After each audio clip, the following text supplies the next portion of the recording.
Hey guys, BoostedWheelie here with another video for you.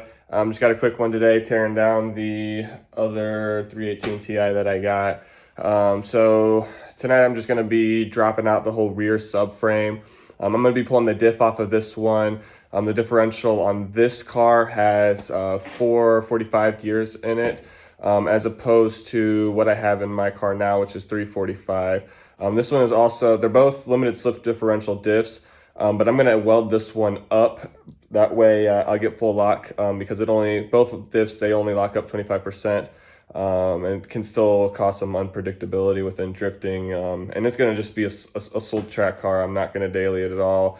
And if I do, I can just toss my 345 diff back in, and go with that. So that's what I'm gonna be doing tonight. I'm just gonna be dropping the whole rear subframe. I've got a couple other parts that I'm selling off too, and so it just made sense to just pull the whole rear subframe and drop it all down as a unit and then take everything apart. So let's show you where we're at here. Flip this around. All right, so we already got the car jacked up. We do have jack stands underneath. I always use jack stands.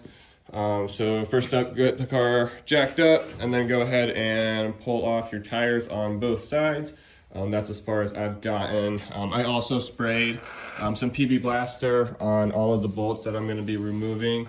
It's not super rusty under here, but there's definitely some rust. So if you get that quick soak of PB Blaster on there, that should help with loosening everything up and getting it all out. So what we're going to be doing here, kind of got ahead of myself and started removing stuff already, but so there's really not much holding this whole rear subframe assembly up here.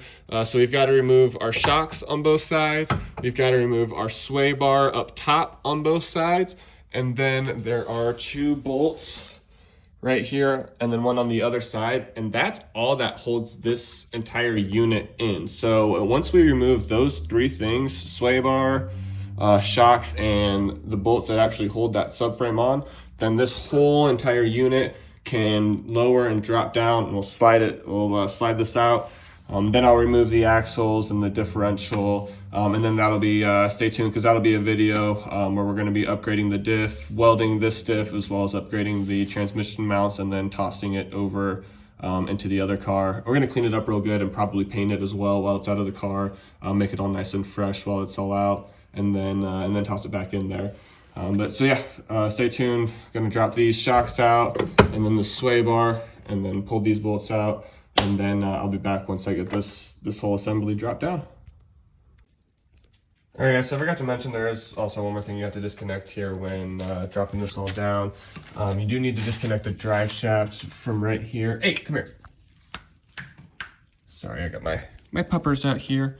But yeah, so you got to disconnect the drive shaft from here. It's just four, I believe it's 16 millimeter bolts. I'll double check and write it in the description, but yeah, those bolts got to come out. And I do recommend, so this drive shaft and all this isn't going back in the car, so it doesn't matter. But if you're going to be reusing it, take a piece of chalk or a marker or something and mark up along the drive shaft and along the differential exactly which way that came off.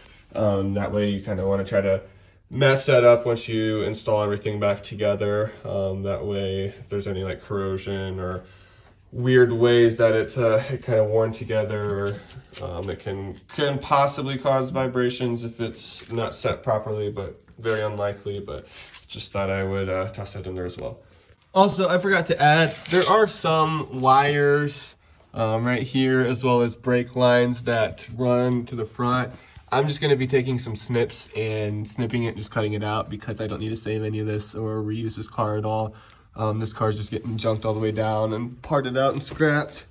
But yeah, so I'm just going to cut those. Otherwise, you would normally unhook everything, but it's definitely going to be a lot quicker this way since I can just cut everything. But that is another thing that's going to have to get removed in order for this whole unit to drop down. So, all right, and then just so you guys know, these bolts here, these are a 22 millimeter. The bottom bolt as well as the top two nuts for the shocks are 13 millimeters, as well as the sway bar here. These are 13 millimeters too. With the sway bar, it really helps to have a pry bar. That way, once you unbolt it, you can take your pry bar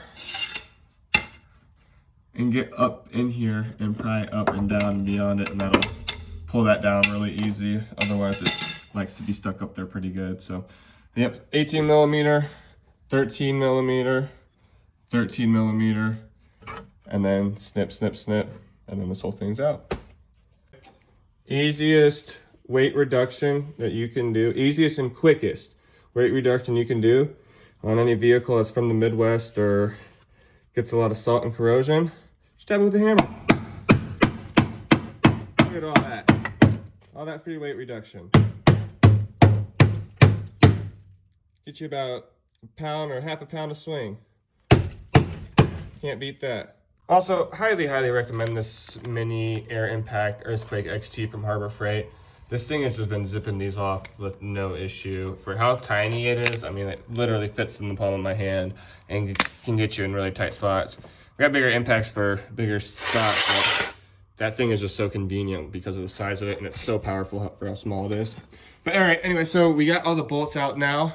I need to snip a couple things, and then this whole thing is about to come down. So just give it just one more second here and you'll see it dropping. All right guys, so there's also bolts right here and right there that are all a part of this little bracket assembly here. So it's another two, it looks like 13 millimeter bolts that need to come off of here. Once these come off, this bracket can come down, and then this whole cross member can come down. So yep, just another 2 bolts here on each side, and then we're out. So actually, this part of the car, these jack points, and this was all rusty enough where I could just get my pry bar under here and just bend it down. I broke the other side off completely. I actually broke that off by hand. I didn't even have to use my pry bar. So that's actually pretty scary that someone was driving around like this. But I mean, they wrecked the car anyways. So it's definitely good that we got this off the road and just getting the good parts that are off of it, and then sending the rest of it to car heaven. So now, I got this stuff bent out of the way. One second here, get this a little bit more. Alrighty.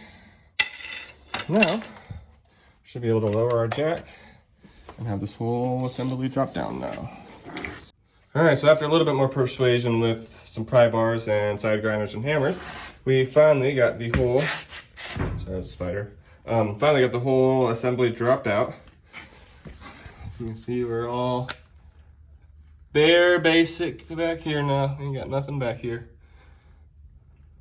So now, with this out, this is gonna be a lot easier for me to take these axles off, get these last 4 bolts up top here, and then this whole differential will come out, and then we can start upgrading the diff and put it into the other car. But in the meantime, I'm going to be pulling these off the rear A-arms or rear trailing arms, whatever you want to call them. These will be coming out. I got a buyer for these. I don't need these at all, so I'm going to pull these out, clean them up a little bit, and send those out tomorrow. And then stay tuned, and then we'll get this get a video of this diff all upgraded and welded with new mounts and painted and freshened up and installed into the other car.